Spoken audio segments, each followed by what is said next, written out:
हाँ, हम इस जंगल में नए नए आए हैं, किसी के घर से मदद भी नहीं मांग सकते, तो आप जाएं और कोई काम धंधा ढूंढें। ठीक कह रही हो तुम। हमारे पड़ोसी कौवे तो हमसे बातें तक नहीं करते, वो मदद क्या खा करेंगे। मैं जल्द ही 4 पैसे कमाने की कोशिश करूँगा। ऐसे बोलकर टुन्नू चिड़ा काम की तलाश में घर से निकल जाता है। सुबह से शाम हो जाती है, मगर टुन्नू को कोई भी काम नहीं मिलता।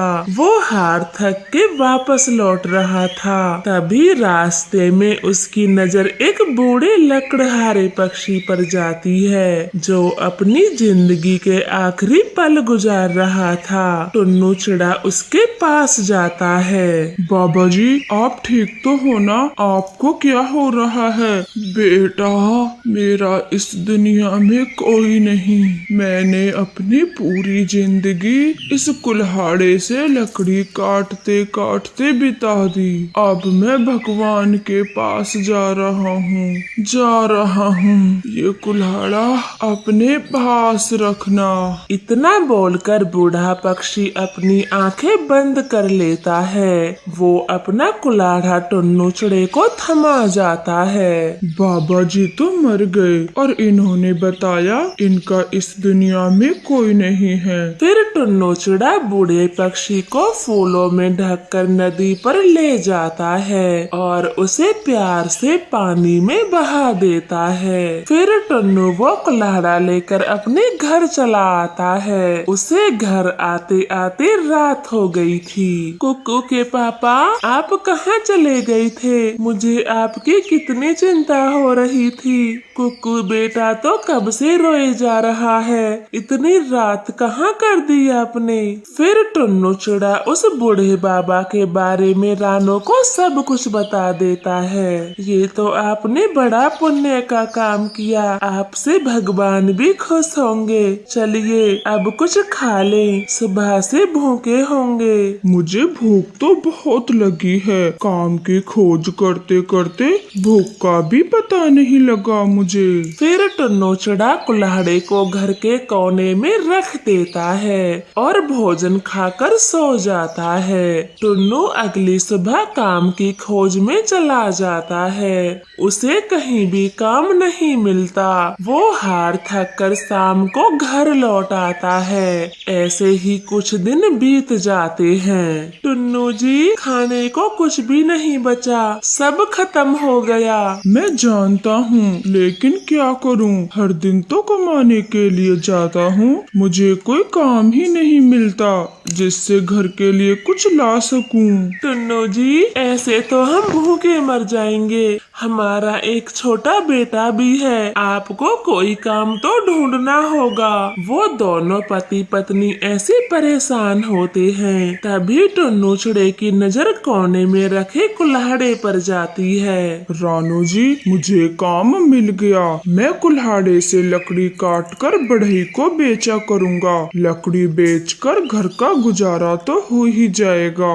हाँ कुक्कू के पापा, लकड़ी काटने में भी आपके साथ जाया करूँगी। आप जब थक जाया करोगे तो मैं लकड़ी काटा करूँगी, 4 पैसे फालतू ही आएंगे। और मम्मा, आप भी थक जाओगी तो मैं लकड़ी काट दिया करूँगा, मैं भी आपके साथ चलूँगा। कुक्कू बेटे, आप अभी बहुत छोटे हो, लकड़ी काटने की उम्र नहीं हुई, तुम्हें चोट लग जाएगी, इसलिए आप घर में ही रहो, मैं और पापा जा रहे हैं। ऐसे पापा चिड़ा कुल्हाड़ा उठा लेता है और दोनों घने जंगल की तरफ चले जाते हैं। वो जैसे ही कुल्हाड़ा एक पेड़ को मारते हैं तो पेड़ उनसे बोल पड़ता है, टुन्नू चिड़े, आ गए तुम? मैं इस दिन का कब से इंतजार कर रहा था। रानू जी, ये पेड़ तो बोलता है और मेरा नाम भी मालूम है इसको।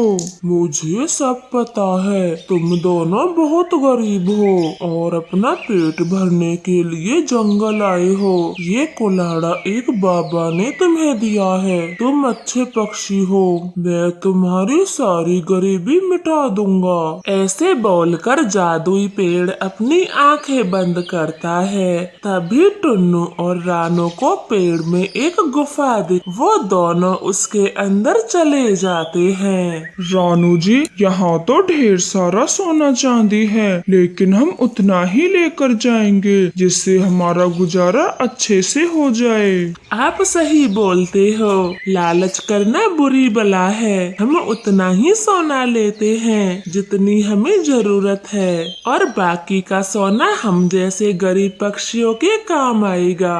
ऐसे वो दोनों पति पत्नी थोड़ा सा सोना लेकर बाहर आ जाते हैं। पेड़ जी, आपका बहुत बहुत शुक्रिया। अब हमारी सारी गरीबी खत्म हो जाएगी। भले पक्षियों, मैंने तुम दोनों की बातें सुनी। तुम्हारे जैसे ईमानदार पक्षी बहुत कम हैं इस दुनिया में, और मैं बहुत खुश हूँ आप जैसे ईमानदार पक्षी की मदद करके। पेड़ जी, आप ऐसे ही गरीब पक्षियों की सहायता करते रहें, और अब इस जादुई कुल्हाड़े को हम आपके पास ही रख जाते हैं। ठीक है, लेकिन जब भी कोई मुसीबत हो तो तुम मेरे पास आ जाना। ऐसे बातें कर टुन्नू और रानू अपने घर लौट आते हैं। वो सोना बेचकर अपने लिए एक मजबूत लकड़ी से घर बनवाते हैं। टुन्नू चिड़ा बचे हुए पैसों से एक होटल खोलता है। वो एक सुखी जीवन जी